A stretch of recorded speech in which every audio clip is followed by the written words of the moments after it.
Hello everyone, welcome to Faculty Channel. This is Kusum Penuli and today we will learn about individual differences. And this lesson is for CTET, KVS, various state TET examinations. In this हम लोग क्या पढ़ेंगे कि individuals कैसे एक दूसरे से अलग होते हैं लर्निंग में. हर एक इंडिविजुअल अलग होता है in the process of learning. तो ये कैसे होता है, क्या होता है, ये हम पता करते हैं अब आगे. लेकिन इससे पहले कि हम स्टार्ट करें, I would like to request you to please do like and subscribe the channel and press the notification bell so that whenever we upload any new video you get notified. So let's get into the video. Now the topics जो हम discuss करने वाले हैं इसमें they are meaning of individual differences, then your types of individual differences, then your जिसके अंदर की आपके आते हैं inherited और acquired. Inherited means आपका जो hereditary का होता है और acquired जो कि आप एनवायरनमेंट से गेन करते हैं. उसके बाद हम पढ़ेंगे इफेक्टिव पेडागोजिकल वेज और आपका educational implications. So let's see, start करते हैं हम. अब इंडिविजुअल डिफरेंसेस एक्चुअली होता क्या है. देखिए, कोई भी दो इंडिविजुअल जो होते हैं वो सेम नहीं होते हैं. दो इंडिविजुअल आप अगर अपने घर में भी देखें, अपने भाई बहनों को देखें या और कहीं भी अपने आसपास अपने फ्रेंड्स को देखें, तो you two people are not same actually. Everyone is different from each other.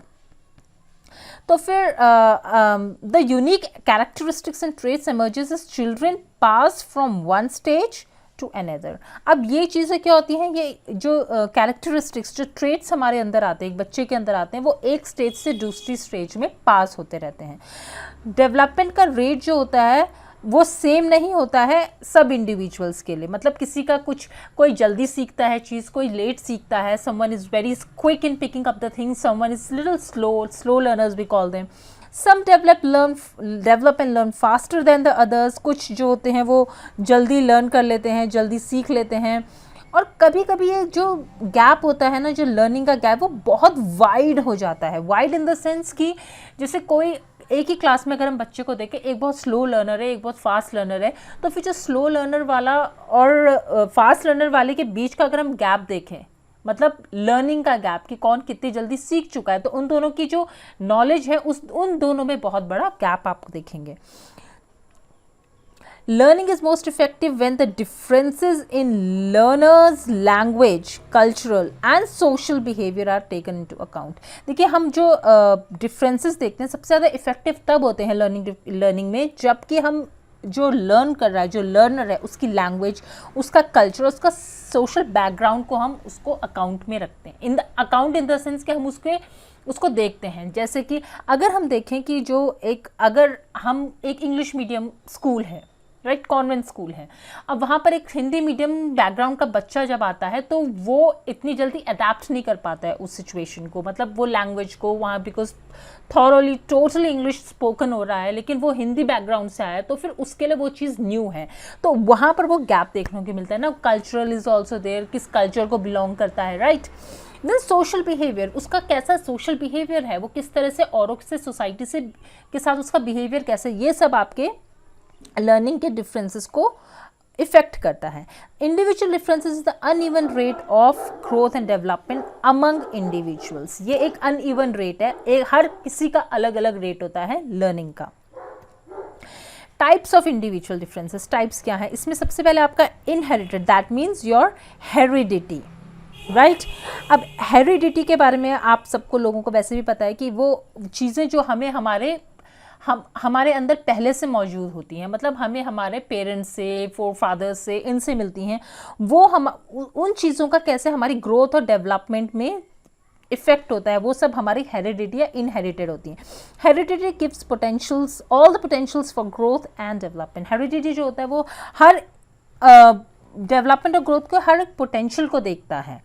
Then second is your acquired, that is your environment. अब एनवायरमेंट एक तो हो गया आपका हेरिडिटी जो आप पे बॉर्न बाय बर्थ है आप पे, and second is your environment, that is acquired. Acquired means जो कि आप सीखते हैं चीज़ों को, वो आपके अंदर पहले से मौजूद नहीं होती है, but you actually learn those things from the environment. It modifies to a certain extent the effects of heredity. ये एक तरह से आपकी हेरिडिटी में जो आपको चीज़ें मिली हैं उसको और एक्सटेंड कर सकते हैं। देखिए इसमें ये चीज़ आप ध्यान में ज़रूर रखिए कि हम सपोज़ अगर मैं बोलूँ मेरे फादर बहुत अच्छे सपोज़ म्यूजिशियन थे, सपोज़ किसी के फादर का बहुत अच्छे म्यूज़िक, बहुत अच्छा गाते हैं, और आपके अंदर वो चीज़ इनहेरिटेड है, आपको पहले से बाय बर्थ वो चीज़ है आपके अंदर कि आप पहले से गाते आ रहे हैं, लेकिन अगर आपको वो एनवायरनमेंट ना मिले, आपको प्रैक्टिकल करने का मौका नहीं मिले, प्रैक्टिस करने का आपको वो एनवायरनमेंट नहीं मिल रहा है जहाँ पर आपको गाना है, आपकी उस चीज़ को दबाया जा रहा है कि नहीं गाना वाना ये सब नहीं, तो आप कैसे उस चीज़ को ठीक कर पाएंगे अपना? आपके अंदर वो स्किल नहीं डेवलप होगा, राइट? तो इसलिए कह रहे हैं इसको कि ये जो एनवायरनमेंट होता है वो हेरिडिटी के जो इफेक्ट्स उसको और बढ़ा देता है। तो अगर आपको प्रॉपर एनवायरनमेंट मिल रहा है तो मे बी और थिंग्स विल नर्चर, स्किल्स जो होते हैं वो और ज़्यादा आपकी डेवलप होंगी, राइट? अब हम देखते हैं कुछ इनहेरिटेड हेरिडिटी में के अंदर हम क्या क्या इंक्लूड कर सकते हैं। Factors influenced by heredity are intelligence, obviously आपके अगर पेरेंट्स इंटेलिजेंट तो आपके अंदर भी इंटेलिजेंसी का जो लेवल है वो थोड़ा हाई होगा, that is your mental ability.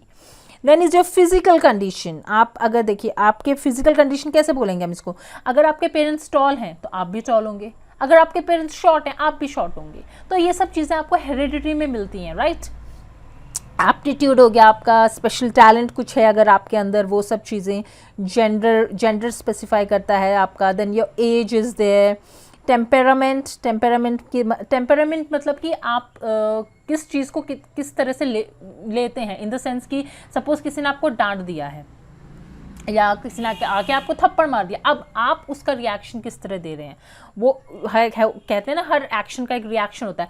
अगर आपके पेरेंट्स बहुत ही ज़्यादा काम डाउन टाइप के लोग हैं तो फिर मे बी वो चीज़ आपके अंदर भी होगी, आप भी उतने वैसे ही रिएक्ट करेंगे। लेकिन अगर आपके पेरेंट्स के अंदर भी बहुत गुस्सा है, they lose their temper very fast, then you will also get inherited with those traits only. Introvert और extrovert, see introvert is that कि इंट्रोवर्ट होता है कि जो बहुत चुप रहते हैं, वो हर किसी से अपनी फीलिंग्स को शेयर नहीं करते हैं। एक्सट्रोवर्ट वो होते हैं जो कि हर किसी से अपनी फीलिंग्स शेयर कर लेते हैं, बहुत आउटस्पोकन टाइप के लोग होते हैं।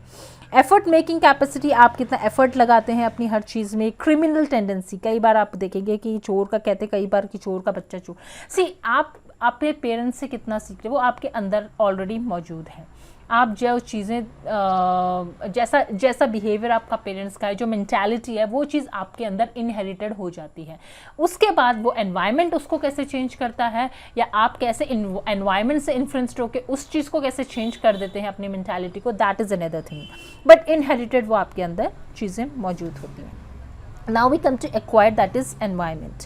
Environment से हमारा मतलब है कि factors influencing individual differences क्या है इसमें। फैमिली बैकग्राउंड, सबसे पहले फैमिली बैकग्राउंड आपका क्या है, ये इसका बहुत फ़र्क पड़ता है आपकी लर्निंग में। जैसे अगर आप बहुत अच्छी फैमिली को, बहुत रिच फैमिली को बिलोंग कर रहे हैं, आपको हर चीज़ अवेलेबल है, आप पे इंटरनेट है, आप अच्छे स्कूल में जा रहे हैं, आपको अच्छे ट्यूशन्स मिल रहे हैं, या आपका म्यूज़िक में, डांस में जो चीज़ आपके अंदर है उस चीज़ के लिए आपको और ज़्यादा मोटिवेट किया जा रहा है, तो आपका फैमिली बैकग्राउंड कैसा है, किस फैमिली बैकग्राउंड को बिलोंग करते हैं आप, रिच, पुअर, मिडिल क्लास, तो वो सब चीज़ें इफ़ेक्ट करती हैं आपकी लर्निंग में भी। कम्युनिटी बैकग्राउंड, आप किस कम्युनिटी को बिलोंग करते हैं, मतलब कम्युनिटी में बहुत सारी चीज़ें आ जाती हैं, जैसे कि अगर हम देखें कि कोई हिंदू कम्युनिटी को बिलोंग कर रहा है, मुस्लिम को, तो उस कम्युनिटी के क्या अपने रूल्स हैं, कैसे क्या नॉर्म्स हैं, उन सब चीज़ों से भी आपकी लर्निंग इफेक्ट होती है। दैन इज़ योर स्कूल, अब आपको स्कूल में किस तरह से क्या चीज़ समझाई जा रही है, that is also very important.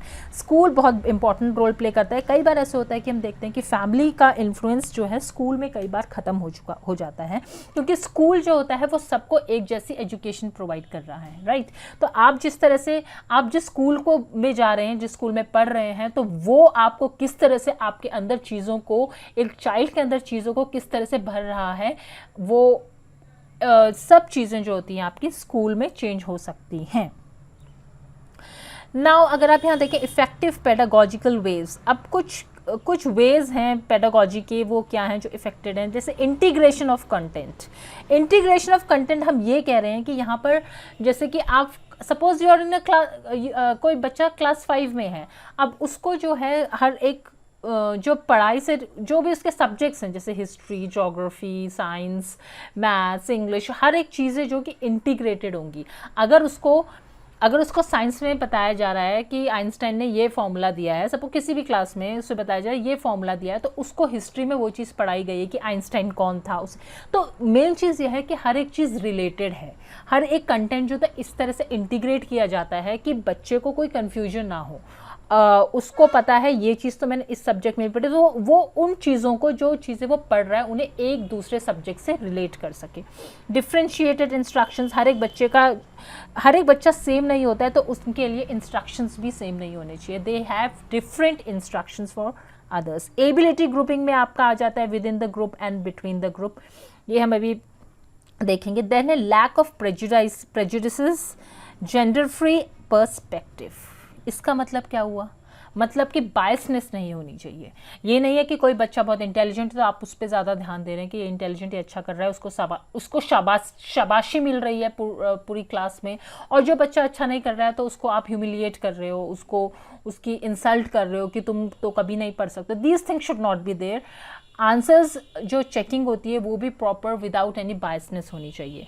Egalitarian pedagogy मतलब सबको हम इक्वली देखना है, सब बच्चे को इक्वली देखना है। इक्वली इन द सेंस कि जैसे अभी हमने देखा कोई बायसनेस नहीं होनी चाहिए किसी में भी, राइट।